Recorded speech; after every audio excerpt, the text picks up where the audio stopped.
Outside Irving. And Waiters has it in the corner. Just 5 to shoot. That one's good. The Laker lead is cut down to just 1 on the bucket from LeBron.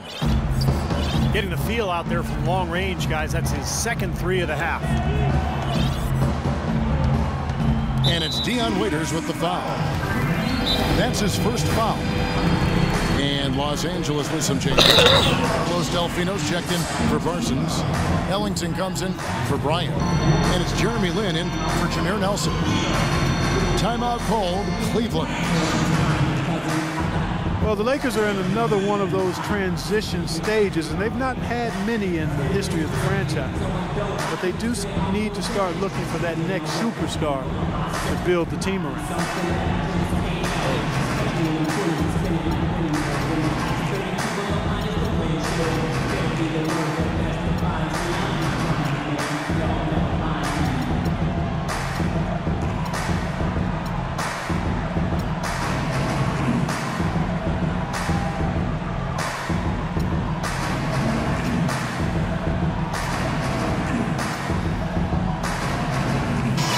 Cavaliers will go with a different look here. Brendan Haywood, he's checked in for Love. Tristan Thompson comes in for James. Sean Marion is checked in for Mike Miller. And it's Matthew Dellavedova in for Irving. Now Delfino. He hasn't yet put up any points in this one. Boozer. And that one's good.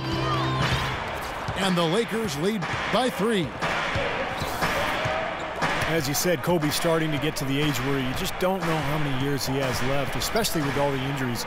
And the Lakers need to look now to who's going to lead them in the future. Marion passes to Waiters. And the officials call a traveling violation. You cannot afford to make mistakes like that here in a tight game. The Lakers with the ball. Adding on to that thought about the Lakers, Clark, they have seemingly always had one of the top players in the entire league to build around. Yeah, that's always been one of their key pillars to success. You know, Magic, Wilt, Jerry, well, I can go on and on, Elgin Baylor. And they thought they might have had Dwight Howard, but now they're in a bit of a search to find the leader to take over once Kobe is gone. He kicks to Marion. 6 to shoot. Out to the wing. And it's Dellavedova missing. Well, that's clearly a situation you want to make sure you don't give him too good of a look at it. Not true. The defenders shouldn't relax just because he missed that one. He's capable of getting hot in a hurry. Lynn kicks to Boozer. He dishes it to Ellington. Releases. Thompson with the rebound. Thompson's got 4 rebounds now tonight. Dellavedova dishes to Thompson. Passes it to Waiters. Takes a big high bounce and goes in. Waiters got 5 points so far. Boy, such outstanding patience and decision-making for them offensively. Yeah, absolutely. Their ball movement has been outstanding. They are piling up the assists. Kicks it to Ellington. Elbow shot. It's rebounded by Cleveland. Well, the shot was there for him, and he had to take it. I don't care if he didn't convert it. He's got to take that every time. The screen from Thompson. Here's Dellavedova, and he misses the go-ahead basket. Here's Sacre. Pass to Ellington. Trying to find Boozer, and he does now. And there's the whistle. Fouled hard on the shot. He'll go to the line. It's going to go on Tristan Thompson. Lakers shooting their first free throws of this game. Yeah, basically a middle-of-the-road type free throw shooting team, about 76% a year ago.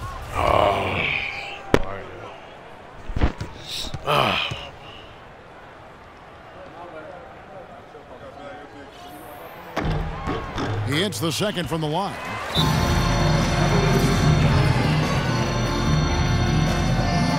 And the Cavaliers call time here.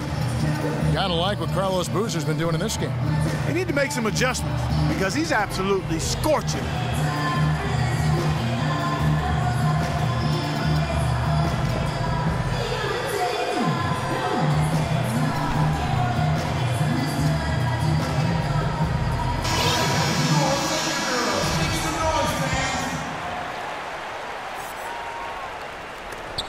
Delfino with the steal. Misses the shot. And we just finished the third quarter, and we've got a tight ball game here. Lakers on top. They lead by 2. Don't go anywhere. Sure.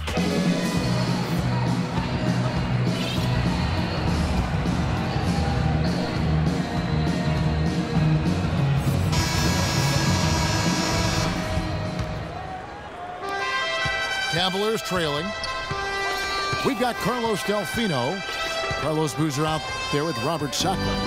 Then there's Wayne Ellington. And it's Lynn in at the 1. That's the Laker 5. LeBron kicks to Love. That ties the game. Love's got the first field goal of the fourth quarter here for the Cavs. Lakers shooting 47%, pretty solid. Ellington the pass to Lynn.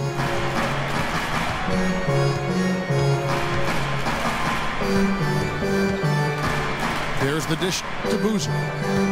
Down to 5 on the shot clock. Bangs home the trifecta. And that's now 6 points here for Lynn. He hasn't really done much on the offensive end, but he's worked within the team concept to help them get the lead. He's done some other things other than scoring to help his team get the lead here. He is an automatic finisher when he gets into that area. You know, he picks the simple one-handed stuff to get the 2 points. And those could be an important 2 points, too, guys, in a close game like this one. Dishes it to Ellington. Back to Lynn. Goes up on the wing. Love grabs the board. They've been able to get out to this lead without really getting a very reliable performance out of him from the field. Dellavedova kicks to Love.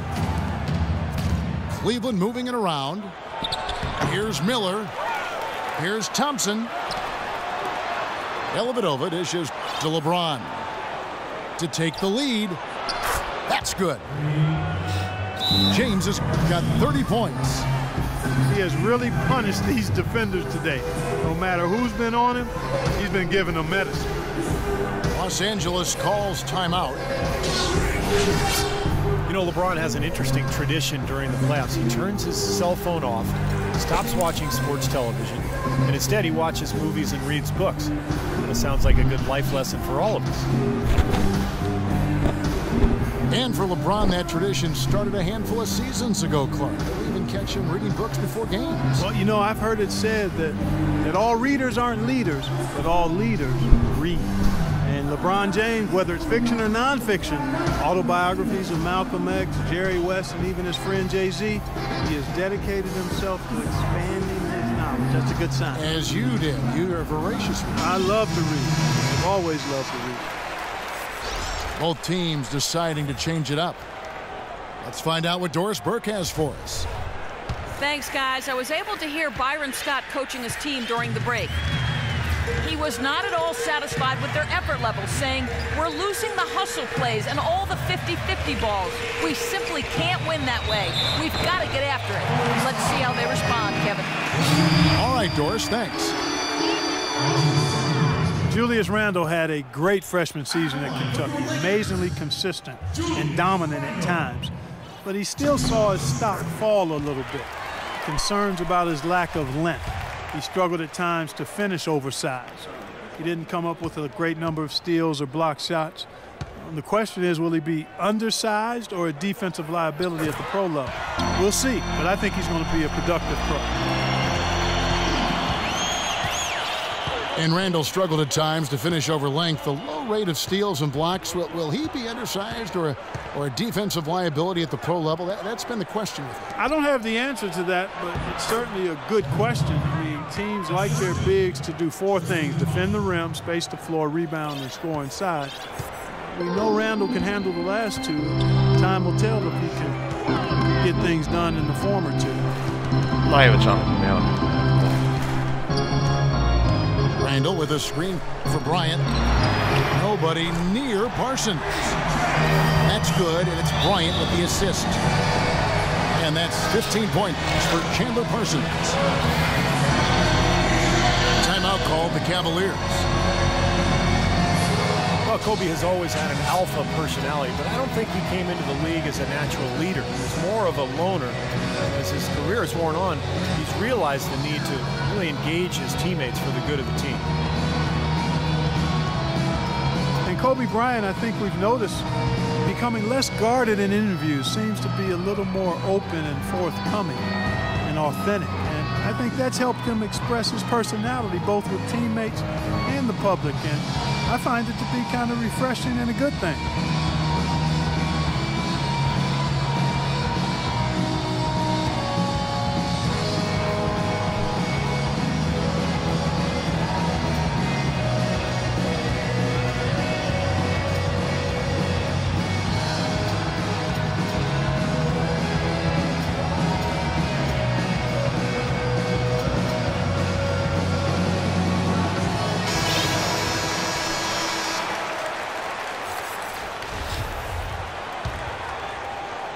Cavaliers have gone an outstanding 4 of 5 from the field in the 4th quarter so far.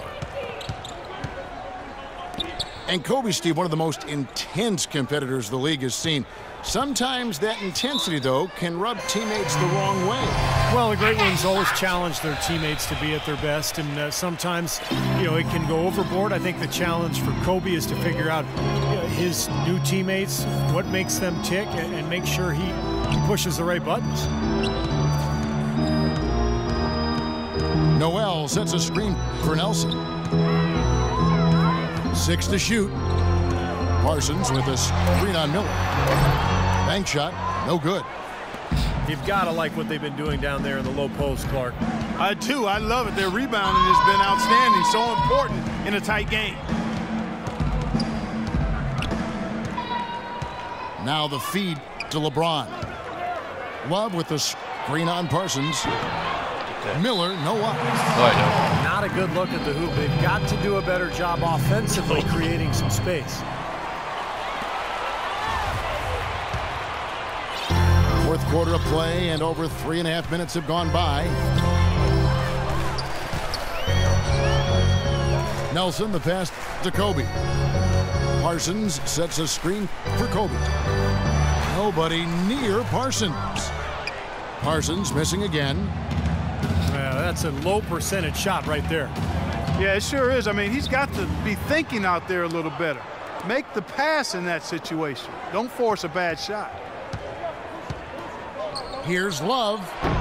The Cavaliers again can't hit. Los Angeles has gone 2 for 2 from three-point land to start the 4th quarter. Nelson kicks to Randall. It's tipped. And here we go. Fast break. Love's got it. And he converts the layup. And the Cavaliers lead by 1. And what's your take, guys, on the hustle stats for the Cavaliers? Boy, defensively, they've played with a high energy level, guys. And all the steals we've seen, really a result of that aggressiveness. The number of second chance points they've gotten is also impressive. I mean, they've kept so many possessions alive with offensive rebounds.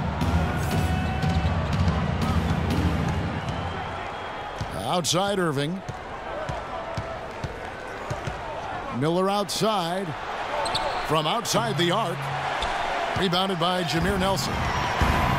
Nelson's got 3 rebounds so far in the game.